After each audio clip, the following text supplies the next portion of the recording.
Ay, it's a new world, gotta adapt to it.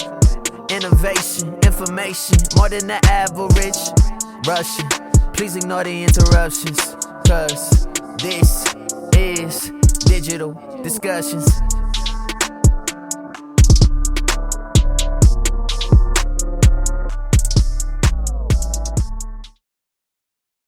It is my pleasure to welcome everybody to the Breslin Center event, the past, present, and future of retail on Long Island.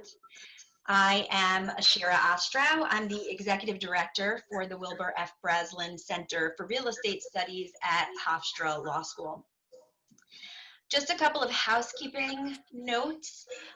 We would ask everybody to please keep your videos turned off and your microphones muted throughout the program. And I also encourage you to submit questions using the chat function. We will have time for Q&A towards the end of the program, and I will be happy to answer as many of those questions as we can get to. I mean, I will be happy to ask the panel as many of those questions as we can get to. So with that, I have the privilege of introducing the Dean of Hofstra Law School, Judge Gail Prudenti. And Judge Prudenti has accomplished an astonishing amount as Dean of the Law School. And one of her, I think, most successful accomplishments was bringing the Breslin Center under the auspices of the law school, where I believe it has flourished and continues to grow with the participation of all of you and members of the community. And I'm delighted to say that we're not surprised by Judge Prudenti's accomplishment. She has distinguished herself throughout her career as an esteemed member of the judiciary and as an exceptionally talented administrator. And so for those who don't know, before Dean Prudenti was Dean Prudenti, she was the Chief Administrative Judge of the Courts of New York State. And as Chief Administrative Judge, Judge Prudenti supervised the administration and operation of the entire New York statewide court system with a budget of over $2.7 billion, with 3,600 state and local judges and another 15,000 non-judicial employees working in over 350 court facilities. And so we are so grateful for all that she has done at Hofstra Law School. And with that, I am thrilled to be able to turn the program over to Judge Prudenti. Thank you, Professor Ostrow. I very much appreciate your really kind introduction.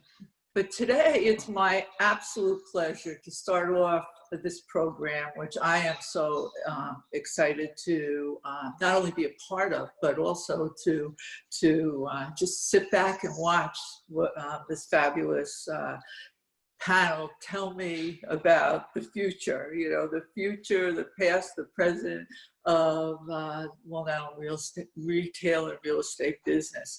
But before I do that, I want to tell you a little bit about the Wilbur F. Breslin Center for Real Estate Studies.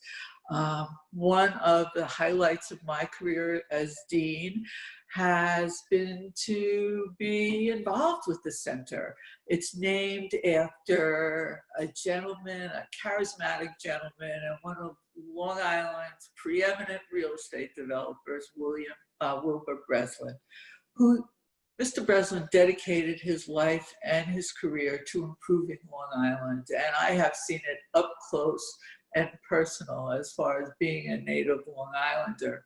He dedicated his life and his career to improving Long Island and also many other local communities. The Breslin Center was established at Hofstra University in 2007.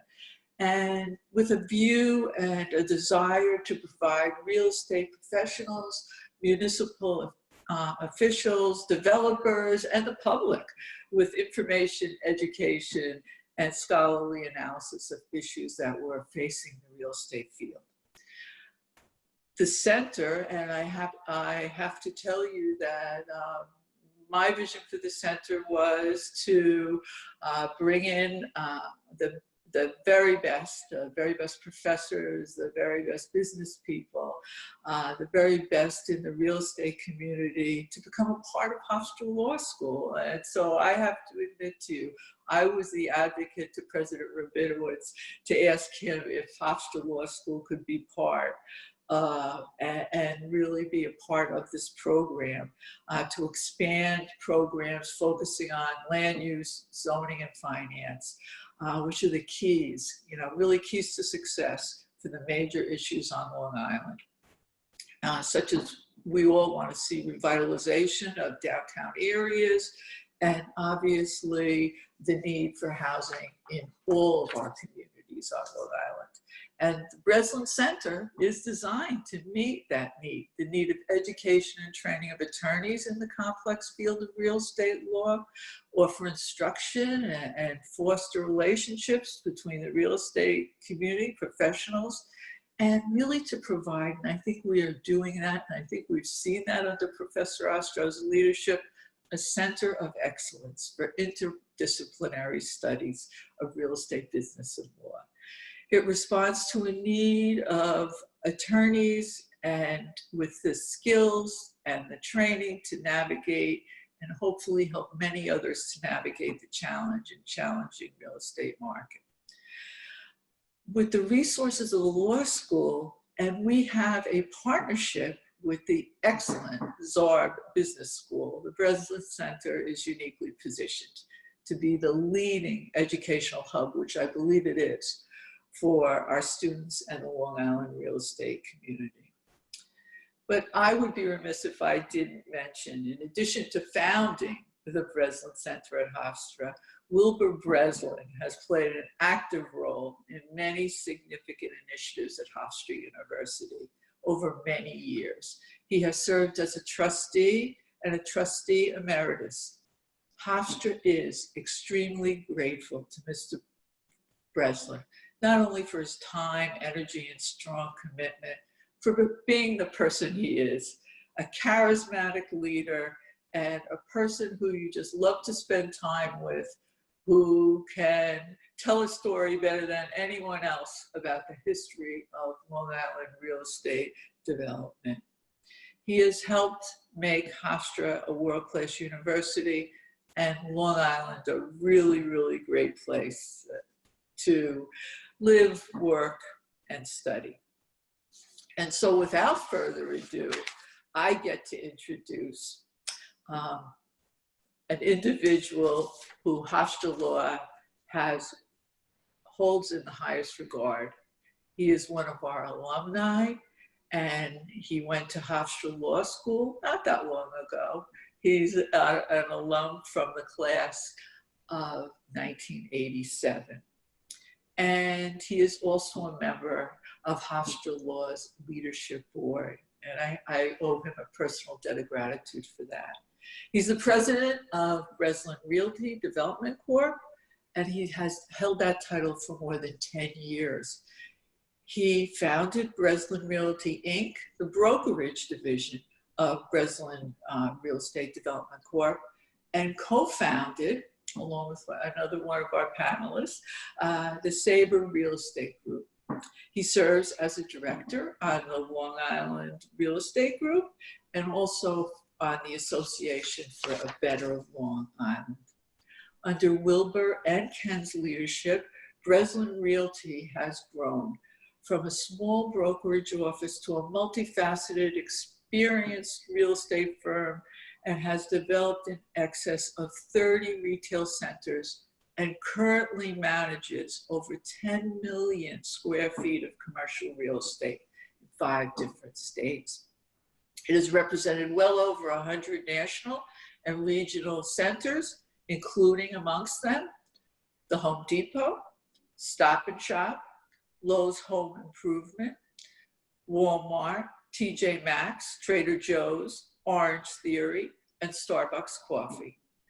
The company's respected reputation and success as one of the area's premier shopping center developments in the tri-state area shows their commitment to not only maximizing profitability, but generating capital appreciation, but improving the community to which they serve. And it is my understanding that that Ken, you will be introducing the other panel members. I'd be happy to give them a brief introduction. It's totally up to you. My pleasure. Thank you. I can do that since you took a lot of the stuff out of my intro, but I'll go. I really, when I've been on these webinars, it's important that I not bore you at all. I want it to be interesting. We did a prep for this webinar, and it kind of just went by itself, I was happy to say. So I think it will similarly go that way today. I'll start with a little bit of the past. You know, Breslin Realty, where did it start? You know, my dad was selling fruit on Main Street in the village of Hempstead when he said to his dad, "Dad, things are going to change. There's supermarkets are coming. They're going to be big. They're going to have all this parking. I think we're in the wrong." And his father said, "Put the apples up. Make sure they go outside." And my dad finally said, "You know, I got to do something else other than sell on Main Street."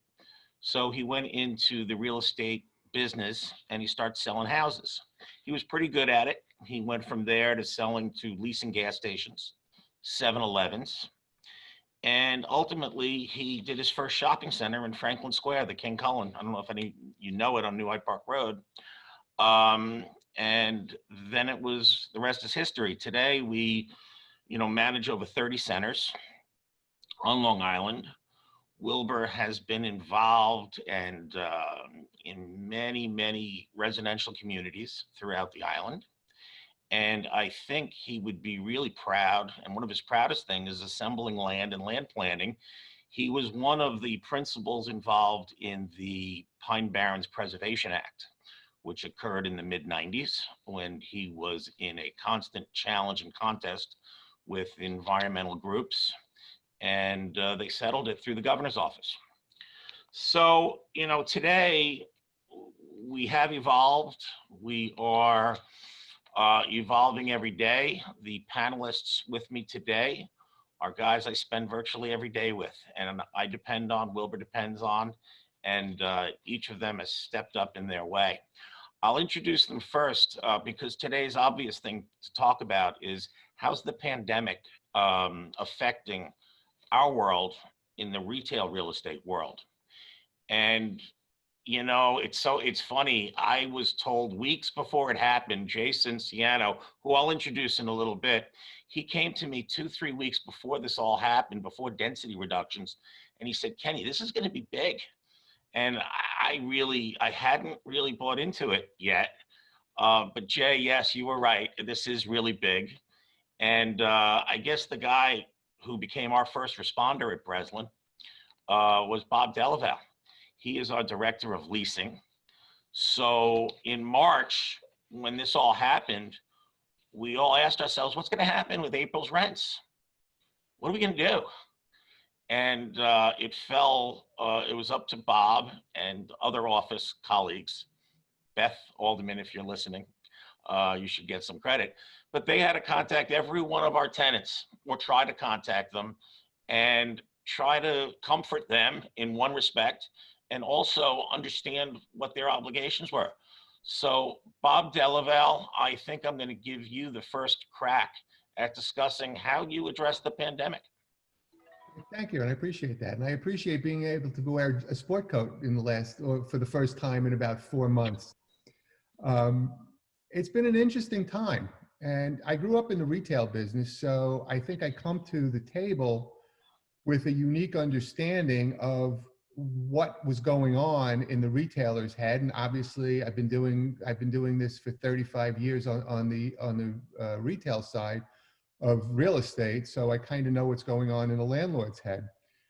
I had to bridge the gap.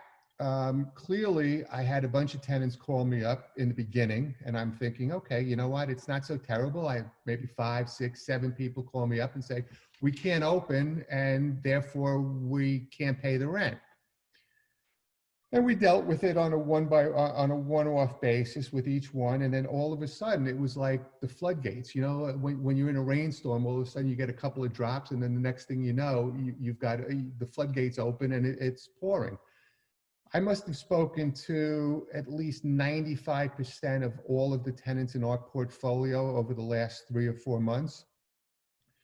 And what Wilbur and I decided early on, or what our team decided early on, was we felt we had an obligation to help these tenants. They are our partners to a certain extent, in that, you know, we're in this together. So we decided that we would give them some support. However, the support that they were looking for was kind of opposite of the support that we were willing to give them. You know, our tenants basically, or most of our tenants, came to us and said, look, we can't operate, and therefore we don't want to pay rent. And my attitude was, I understand you don't want to pay rent, but I think the most important thing for you to understand is you're obligated to pay the rent the same way we're obligated to pay our mortgage. And a lot of landlords in our position don't take typical financing from a bank who is offering forbearances or whatever. We get our financing predominantly from insurance companies. And by getting them from insurance companies, what happens is insurance companies don't really march to the same drummer as the banks. So while we call our lenders and say, look, we're being deluged by tenants that don't want to pay the rent, that can't pay the rent or whatever. And our lenders basically said, that's fine, we understand, and do whatever you can with them, but with one understanding, that you have to pay your mortgage at the end of the month. So Wilbur and I sat and we figured out the best thing to do is to offer these tenants deferments, which is exactly what we did. And most of them came around. I think out of the entire portfolio, we may have made drastic deals where we've given a couple of them an abatement of rent. But I'm happy to say that we've probably collected, and Kenny, you can probably verify this too, we've probably collected, or we have promised to collect, about 95% of our rents during this time. The interesting thing is how different tenants in the portfolio handle the situation.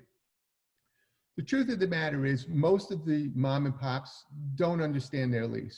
They've seen their lease once or twice while they were negotiating it with their attorney, and that's it. They really do not understand a lot of times, or they're not sophisticated enough to understand what their lease says and their obligations under the lease. And you know, you've got to walk a tenant through that too, because it's a fearful time for the tenant, especially when all of a sudden nobody's coming into the store, or somebody told them that they can't open. This is their livelihood. The more interesting thing is the unique way the national tenants turned to this pandemic and basically said, well, we don't have to pay the rent. And my response was, well, yeah, you do. Well, no, we don't. And I gotta tell you, I've been doing this for 35 years, and I heard things that I had never heard before. I mean, I understand force majeure. I understand how it works. It's really not a case. You can't really, you know, hang your hat on force majeure in an event like this, but they tried. Constructively, David, you'll help me out. A frustration of purpose, which is something I never really heard of, and I still don't fully understand it. And I've talked to a bunch of attorneys, and it's a practical argument, but not in a case like this. And it's not a practical argument to just not pay your rent for May, June, and July, or April, May, and June. But they tried that. Frustration of purpose, co-tenancy failures. So basically what happened is, over time, the tenants got what they wanted. They bought some time. They bought some time to pay their rent, to live up to their rental obligations. My biggest concern and my biggest fear is watching the news every night. Because quite honestly, I don't know what's going to happen if we follow leads like California and Florida, and all of a sudden we kind of revert back and we have more closures. I don't know how many of my tenants are going to be able to survive a second round of closures. Bob, I think it's interesting to note one of your strategies was we just took some security money to pay rent, and the security money was in fact going to be deferred. Yeah, you know, it kind of made, I was looking more to make a tenant comfortable. Tenant has a security deposit. We took it, it made our lenders happy, and we gave them the opportunity to pay it back over 6 months, 12 months, or whatever logical time, you know, worked for the tenant and for us. I'm happy with the result. I'm concerned, and I'm going to turn this back over to Kenny and to Jayson, because Jayson can also speak about what's going to happen with these retailers as if and when we have a second wave. All right, I'll grab it. It was 2011, and I was looking for someone to manage our retail brokerage business because it's a very different business than the development and management world. And I kept seeing people that I didn't love. All of a sudden, one day I get a call from Jayson, who had been with me 2 years prior. He was a young broker. We had given a lot of responsibility. And unfortunately, he got picked off by one of the bigger firms. And he left my office one day and he said, "I'm sorry, I got to go. I have reason that I have to go." And I asked him what, and then I understood. We hugged. And I said, "If it doesn't work out, you know, talk to me." So it was 2 years after that, he rings me up and he says, "Kenny, it's not working out. I don't like the environment. I want to do something on our own." I said, "On our own?" He said, "Yeah, on our own." At which point we developed and we gave birth to Sabre Real Estate Group. And the idea of it being wholly independent was good competitively because, you know, other family owners of shopping centers were a little reluctant to give Breslin Realty, a competitor, you know, signage on their property.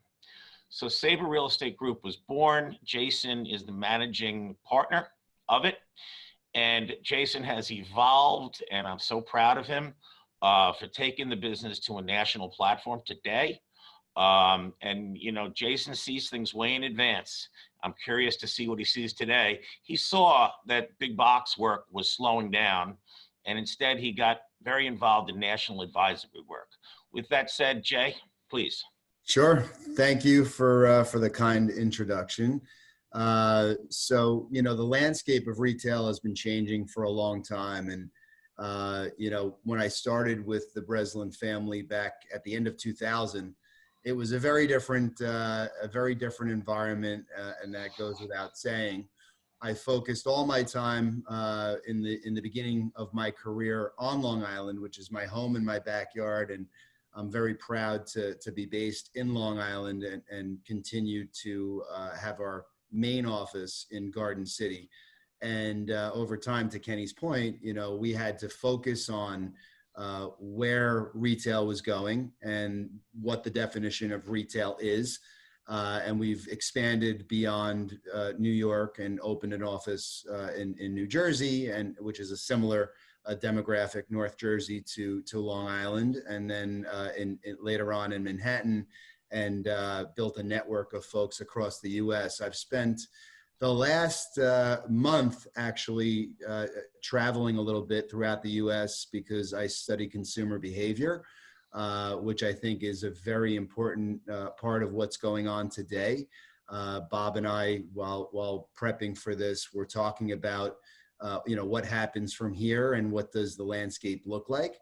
I agree with Bob that it's a very interesting forecast here because we do not know where the hot spots will be in the future. I will say when I left New York at the beginning of June to head down south to Florida, it seemed like nobody really knew what the coronavirus was after experiencing lockdown myself in New York and arriving in Florida. It was kind of scary, honestly, to see how not seriously everybody was taking, you know, social distancing.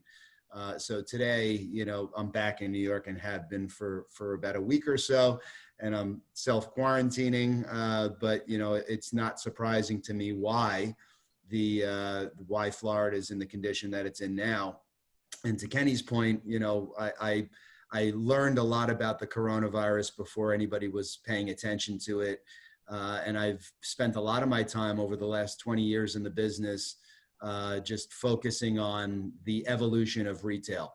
The retail, what's been happening over the last three months in the pandemic is what I like to call an acceleration of everything that's been happening leading up to the pandemic, you know, since the internet basically arrived and folks started using the internet to shop. So what we're heavily focused on at Sabre is omni-channel retailing and consumer behavior. So, you know, happy to go into that as much or as little as you guys like, but I'd like to say that the inspiration for Kenny and I to start Sabre was really to establish a place, a culture that didn't exist, you know, previous to us. And a lot of what we do is very social media driven.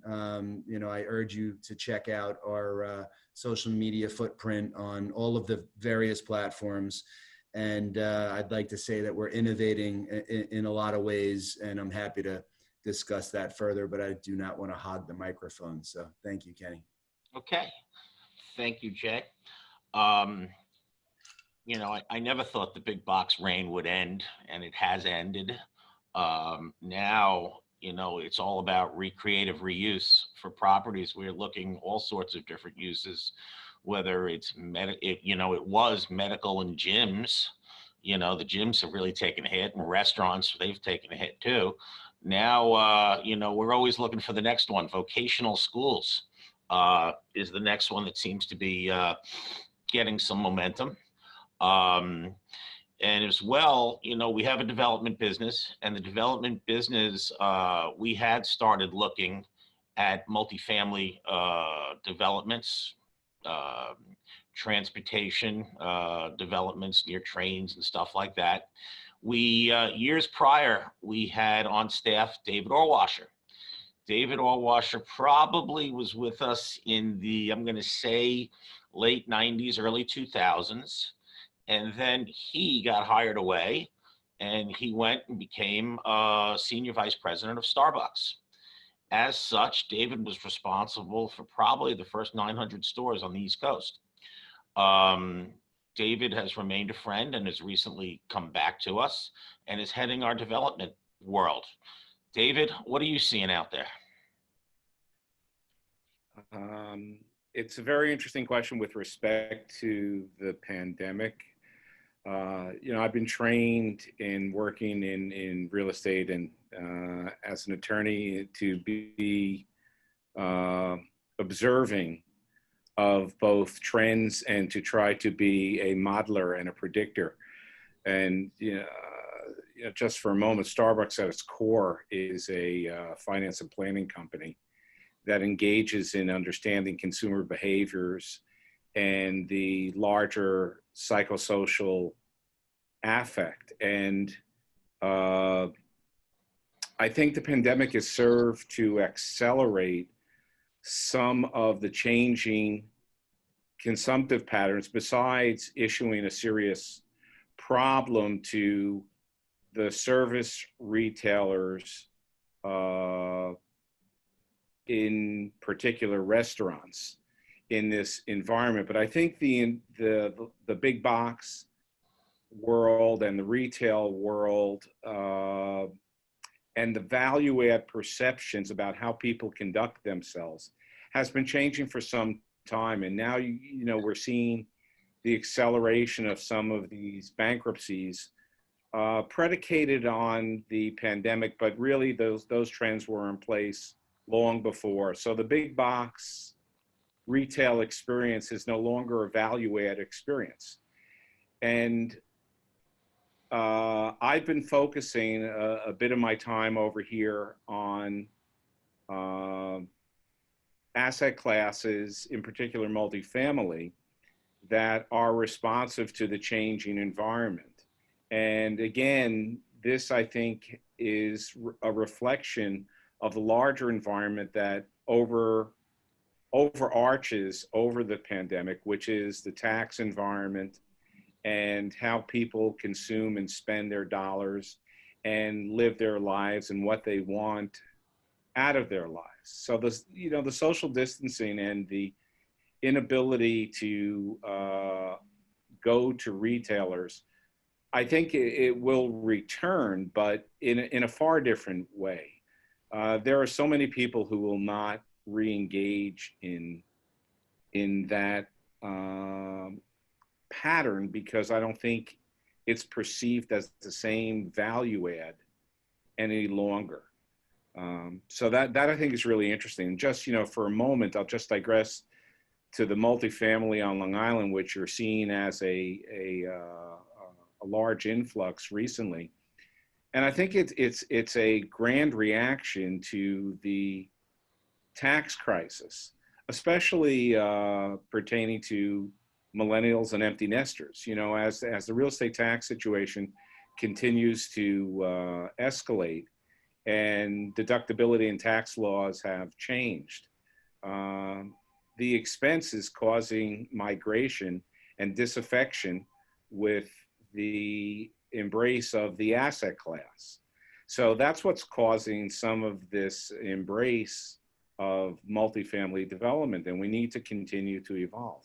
And I think in the just like that's an overarching force within the multifamily environment, and it's also aided on Long Island by the absolute seemingly abandonment from New York City, which I think people are ascribing to the pandemic in large part, but I don't think that's the only cause. So much of it is the tax structure and the other social ramifications of social change, political change, that's changing the physical environment in which people live and operate and consume.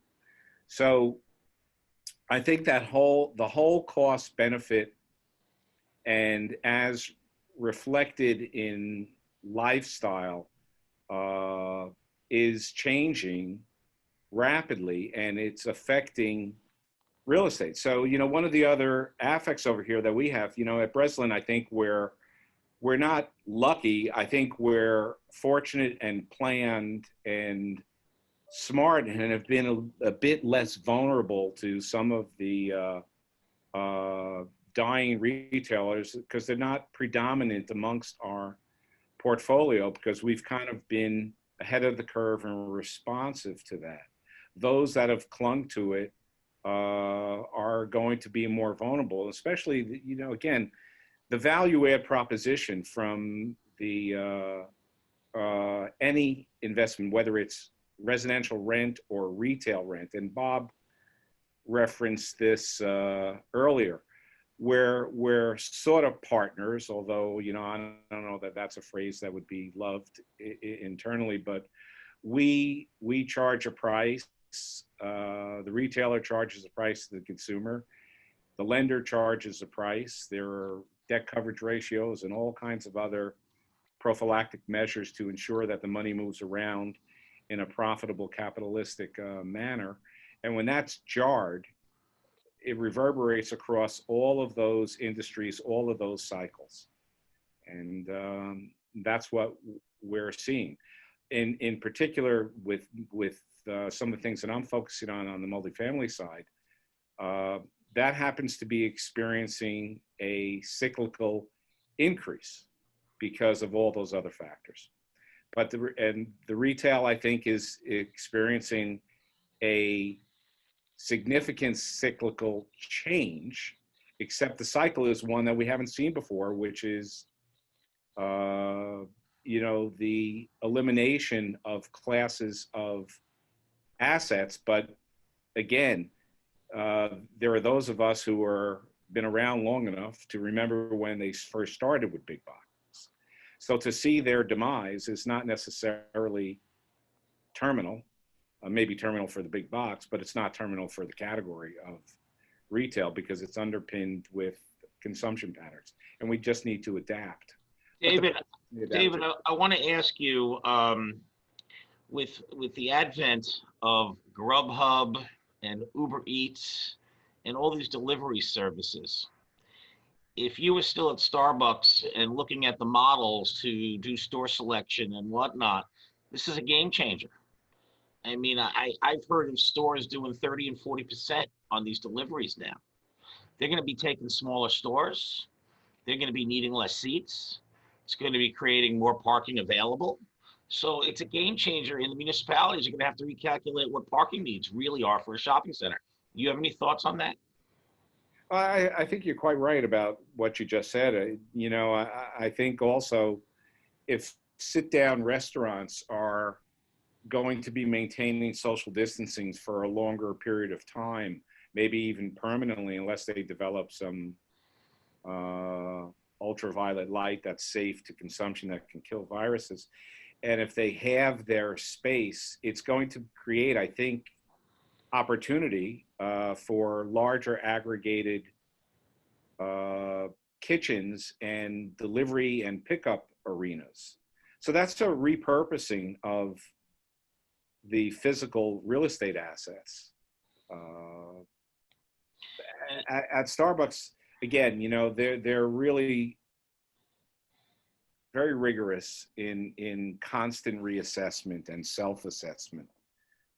So, they're behaving opportunistically, some may say predatorily, in another vein, in shedding elements of their portfolio where on a forward basis they would see decline in sales because they were physically rooted in so many of the developed stores, which were focused around the third place and intimate congregation within small spaces. The third place, the vaunted third space that Howard made so ever prevalent. The third place, not home, not work, the third place. That's right, where people can be quote unquote alone together. It's almost become a cliche at this point. And right in front of our eyes, it's becoming a health issue. So the company has announced its pivot. I think they're a harbinger of the future and very astute in that they're recasting their portfolio to be drive-through and pickup only, consolidating units. And as you see migration out of dense urban environments and office environments, which is another part of this unsolved yet pandemic, what's going to be the effect on the office environments on a go-forward basis? How many more people are on a permanent basis going to be working from home or alternate commuting? The WeWork model. I am. Yes. So I think it has just a cascading effect. Retail is I think, the most obvious front edge of the effects of this and whether it will be long lasting. Clearly in Florida, in Texas, and I imagine this will be everywhere else.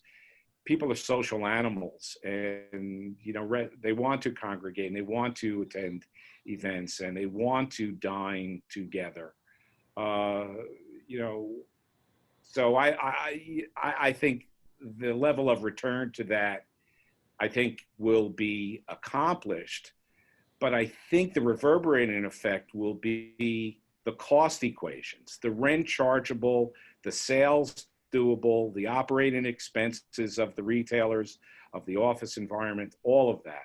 I think that's in for a considerable shift. And as some of my colleagues, Jay and Bob and you, have all said, in these kind of cataclysmic events, these changing events, the weak are kind of flushed out of the system. And, things that may be less desirable real estate, and less desirable real estate means it's not appealing to the consumer, so they don't pay the rent, they don't do the sales, they can't pay the rent. The games are changing. Yeah, David, on that note, let me ask. I think what David said is absolutely correct. I think the scary thing here is most retailers that have been in business for years and years and years they've got the ability to rest on the data that they've collected over their years in different situations. They know what the summer is going to bring. They know what the fall is going to bring. They know what's going to happen, if this happens or if that happens. They're in such uncharted territories here. They've got no data to fall back on to address how to move forward from this. So it's going to be a learning curve. And I think while, it sounds like a lot of doom and gloom here, it's not. It's an opportunity. It's an opportunity for the good retailers to basically regroup, to shed, and we talked about this the other day on the phone, to use this as an opportunity. There's always a stigma with filing for bankruptcy. There's always a stigma in closing stores. All of a sudden, this pandemic, if a retailer plays their cards correctly, can use this pandemic as an excuse to do what it would typically, take the legal tools such as bankruptcy and whatever to use. So they'll shed the stores that are non-profitable, and that's not terrible. You know what? Because they just because they made a mistake in choosing demographics for that one location, that location is now going to be good for somebody else. So it's really just a question of weeding out, but it's not doom and gloom. Yeah. I'm going to dovetail over to Jayson, because Jayson was telling me stories. He represents dozens of tenants he's doing crisis management for. And Jay, what kind of things have you been up against and are interesting for us to note? There's going to be a lot of good business done for these retailers during this. Go, Yeah. Jay. For sure. So I do want to note that Kenny and I represent Starbucks Coffee exclusively on Long Island since 2003. And we've done collectively about 150 locations between New York and New Jersey in that time frame.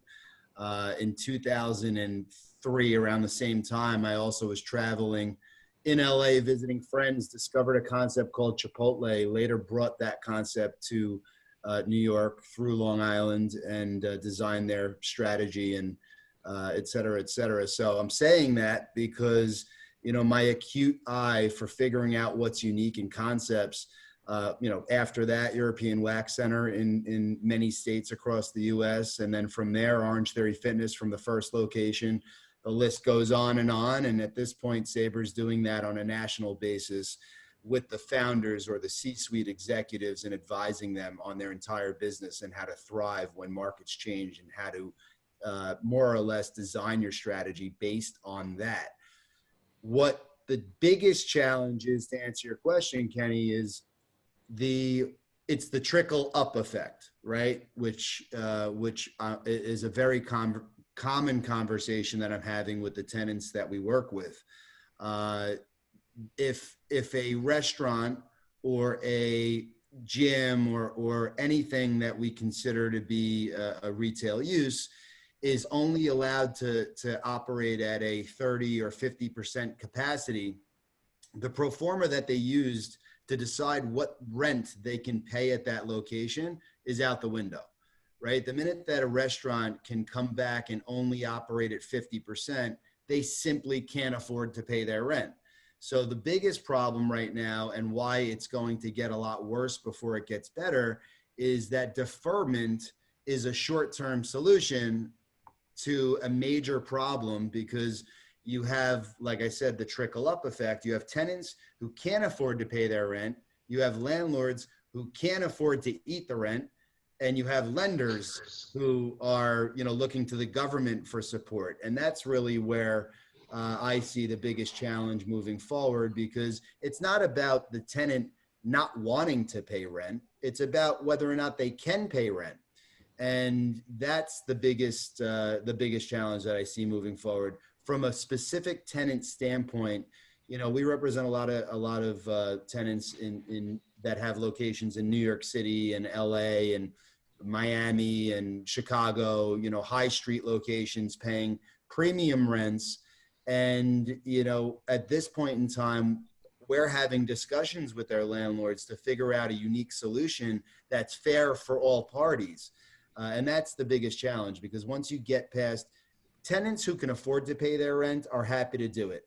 If you have a tenant that is not open for business, let's just use gyms as an example because we represent some of the, I'd say the majority of the premium boutique fitness concepts across the US. At Sabre, we represent in some geography. And in Florida, they have been operating all the way through this crisis. In New York, they've been closed since, mid-March, and there's no sign of them opening. They're not even on the phase 4 opening plan.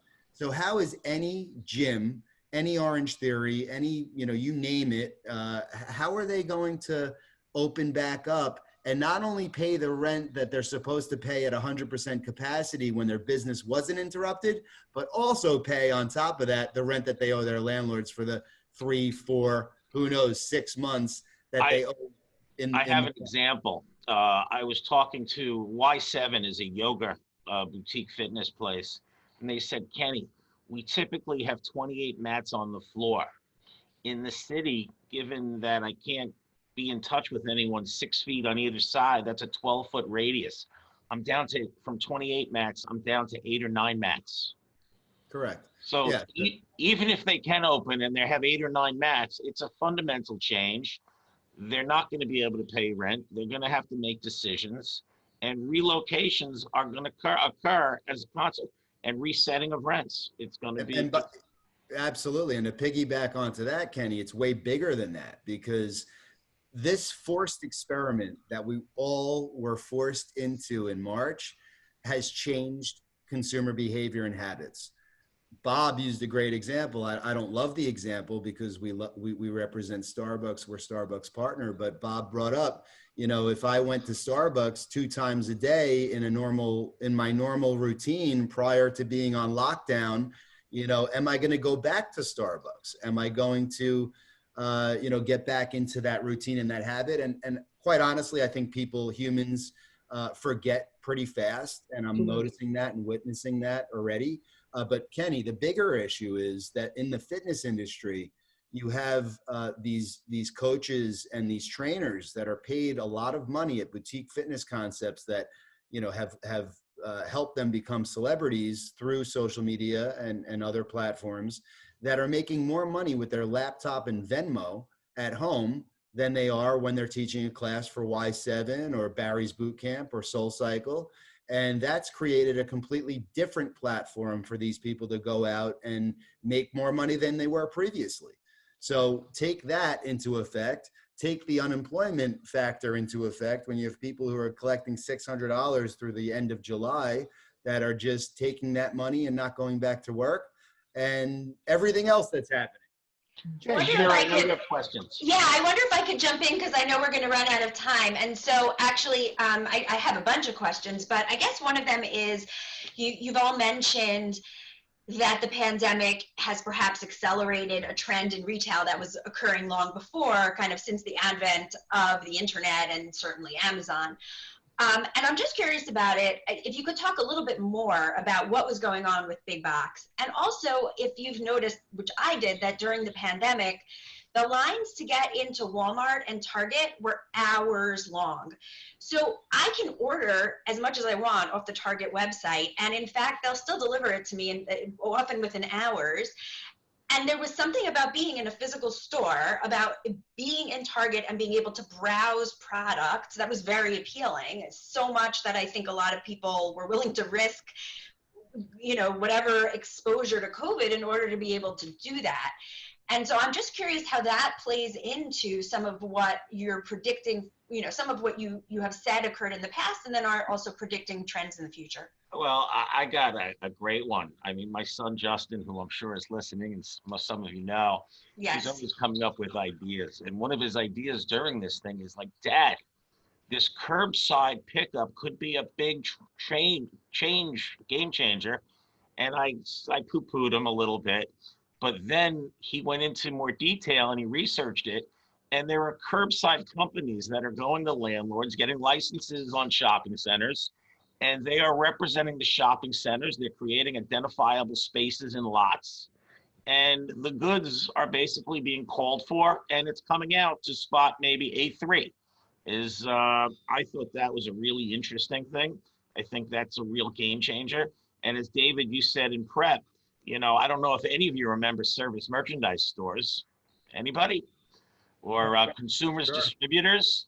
In those days, it was the showroom. You'd look through the showroom, you'd find, you'd touch, you'd feel, and it would be sent to you. So retailing is changing. We've never seen a fundamental change like it's going to change right now. And between curbside and management of goods, they don't all have to be at store level. Stores don't have to carry that much inventory anymore.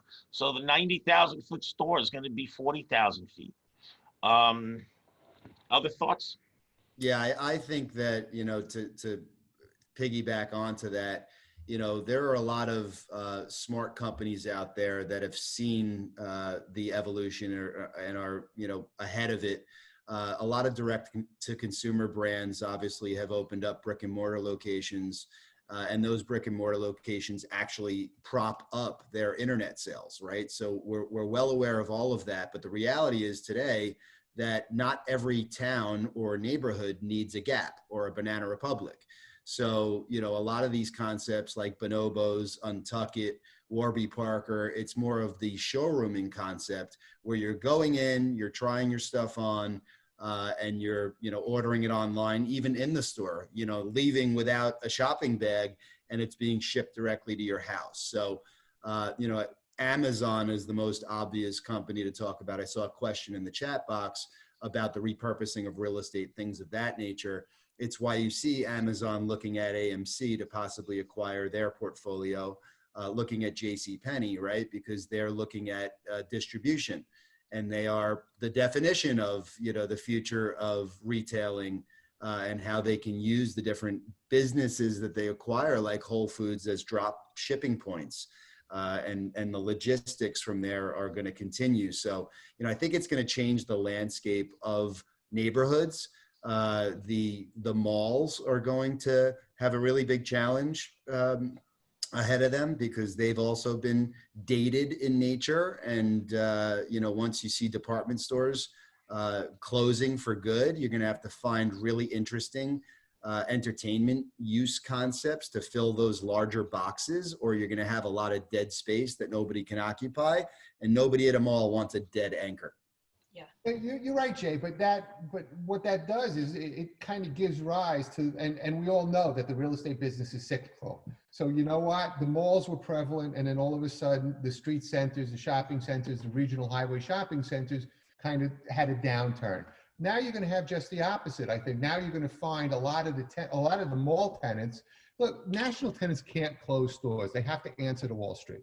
All right. So they have to maintain their presence. They have to maintain stores. Now, if they're not making money in the malls anymore because people are afraid to go into the malls, they don't know whether the air conditioning is going to filter out whatever viruses there are in the air. What's the logical alternative? The logical alternative now is to come back to the strip center. So, or not open retail stores at all, like Nike. Well, I think you almost have to, because human nature, we're tactile. We like to be able to go in. We like to be able to touch things. We like to try things on. Nobody likes to get something from Amazon and then have to ship it or bring it back to Kohl's or here or there or wherever to ship it back because it didn't fit or whatever. You prefer to have it. You're going someplace for a weekend. You're not going to take a chance ordering something on Amazon. It's going to come on Friday and it's not going to fit. Okay. So I think people will ultimately always want to shop in a brick and mortar store. I think to a certain extent, the trends will change. And I think the percentage that they do in brick and mortar is going to differ. And I agree with you. There's probably going to be a huge amount of downsizing. But you know what? Downsizing, it's like kicking a can. So the larger tenant moves to the smaller space. The larger tenant moves to the larger space. So you're going to have a consistent weeding back in of vacant real estate. Again, I don't like the doom and gloom. It's been tough, but I think this is an opportunity for anybody wanting to enter into this business, as to see this time as an opportunity. I wonder if can I just also follow up on that, because we're almost out of time. you know, human memory is very short, and I think we can see that already in the city, right? So we're all just coming out of lockdown and everybody's in the parks and nobody's, well, there's less mask wearing. I mean, people forget very, very quickly. Let's hope on the optimistic side that we do have a vaccine, you know, within the next year or 2 years. What do you think is going to be permanent, right? Will the gyms open back up again? Is that something that, you know, people do want to go work out with other people? I mean, are there some, you know, people do want to eat out, I think, you know, people want to be social in some way. So some of the businesses that are struggling now, do you think they might have a revival if they can hang on through this period? I think, I'm sorry, there is going to be a revival. I was out at Lamani last Wednesday night, and you know what? It felt really good. It felt really normal. Gyms are. But did you feel uncomfortable to a certain extent? Because I did the same thing on Friday night, and you know what? I didn't. It was in the back of my mind. Do I really want to be here? I didn't feel uncomfortable. I made a Caribbean vacation plan for November, thinking and hoping that it goes.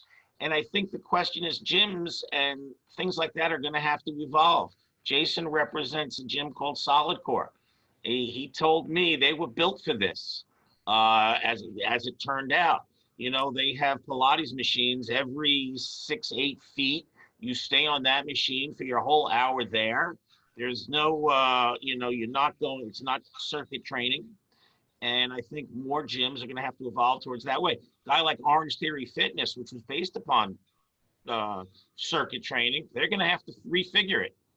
Yeah, I mean, to piggyback onto that as well, you know, the fitness industry will be in better shape than they are now. Everybody realizes how mortal they are. They want to be as healthy as possible. However, it doesn't mean that Orange Theory Fitness with 1,700 locations across the world is going to continue their track record to be able to say they've never closed a studio. They're absolutely going to close studios. Peloton is crushing a lot of these companies. Lululemon acquired Mirror on Monday of this week. So I will just warn everybody that's paying attention to this discussion that this is not a recession. This is the cycle. I agree. This is the cycle. And every 10 years, we know there's ebbs and flows. And we all know that different concepts live past their expiration. Those concepts that were weak leading into this pandemic are now gone or going away. A lot of the same names that we've heard forever, JCPenney, Pier 1, J. Crew, GNC, the list goes on. I'll be honest, I'm not going to miss many of those. I think they're past their expiration date and it's time for something new to come in and innovate. And I think that we'll see a lot of very interesting new and unique concepts come out of this. I agree. Look at that as an opportunity as well. I mean, now you have all of these tenants that are moving out. The problem, what you're gonna have another situation. Let's take it from the other end. Now you've got the real estate that all of these tenants are moving out of. You're going to have landlords that are not going to be able to survive. They're going to have to. There will be bargain basement opportunities in real estate as well. And so there will be people out there being able to take advantage of that and making money based on somebody else's unfortunate demise. Yeah. So I want to interject because we are actually out of time, but I'm happy that we ended on somewhat of a positive note in that, yes, this is a difficult time. And yet if you are optimistic and resourceful, there are so many opportunities to create wealth and to innovate, I think, as you were all saying. And, you know, it is sort of an exciting time in real estate to kind of really help shape the world and see, you know, how are we going to advance? Real estate is always, I mean, we live on this earth, we need physical spaces. And so real estate is always going to be, you know, a tremendous resource and valuable. And so, you know, I think it's exciting, you know, as you said, it's terrible because some people are going to suffer, and yet there are opportunities, I think, for growth. As my dad said, he can smell the opportunities today. Thank you. I think that's the perfect ending for this. And I really just want to thank all of you for being here. Your expertise is just phenomenal. And I think everybody really benefited and appreciated from it. So thank you all. And thank you to all of our attendees. And yeah, the recording of this will be available. So if anyone wants to go back and I'm just glad we had the content. What? I'm just glad we had the content. Yes, you did. Absolutely. Thank you all very much. I'm going to sign off and thank everyone. Cause this is digital discussions.